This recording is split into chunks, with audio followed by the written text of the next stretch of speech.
আমার উম্মত হলো শ্রেষ্ঠ উম্মত এবং তাদেরকে আল্লাহ রাব্বুল আলামিন রহমত দান করেন। قال رسول الله صلى الله عليه وسلم উম্মতি হাযিহি উম্মাতুন মারহুমা। আমার উম্মত হলো এমন উম্মত যেই উম্মতের উপরে আল্লাহ রাব্বুল আলামিনের রহমত ভরপুর নাযিল হতে থাকে। সুবহানাল্লাহ।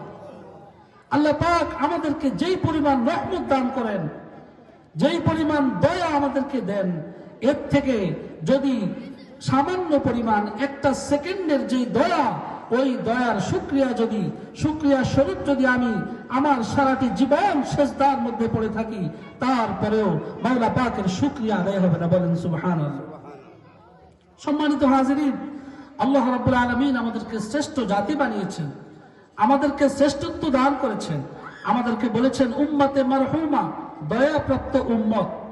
শুধু দয়াপ্রাপ্ত নয়, আমরা আগমন করেছি শেষে, কিন্তু এই দুনিয়ায় আমরা আগমন করেছি শেষে, কিন্তু হাসরের ময়দানে সর্বপ্রথম জান্নাতে প্রবেশ করবে উম্মতে মুহাম্মাদি। আল্লাহু আকবার। قال رسول الله صلى الله عليه وسلم نحن الأولون الآخرون। আল্লাহ রাসূল সাল্লাল্লাহু আলাইহি ওয়াসাল্লাম ইরশাদ করেন, আমার উম্মত হলো সর্বশেষে আগমনকারী এবং আমার উম্মত হলো জান্নাতের সর্বপ্রথম প্রবেশকারী। সুবহানাল্লাহ, সুবহানাল্লাহ।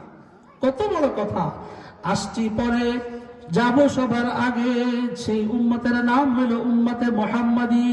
সর্বপ্রথম উম্মত আদম আলাইহিস সালাতু ওয়াস সালামের উম্মত, দাউদ আলাইহিস সালামের উম্মত দুনিয়ার সূচনা লগ্ন থেকে আগমন করেছে। নূহ আলাইহিস সালামের উম্মত আগমন করেছে অনেক আগে, কিন্তু জান্নাতে যাবে মুহাম্মদুর রাসূলুল্লাহর উম্মত। শুধু আগে যাবে না, মুহাম্মাদের উম্মত এত বেশি হবে, জান্নাতের অর্ধেকটা দখল করবে উম্মতে মুহাম্মাদি। সুবহানাল্লাহ। قال رسول الله صلى الله عليه وسلم أرجو أن تكونوا نصف أهل الجنة। আল্লাহ রাসূল সাল্লাল্লাহু আলাইহি ওয়াসাল্লাম ইরশাদ করেন,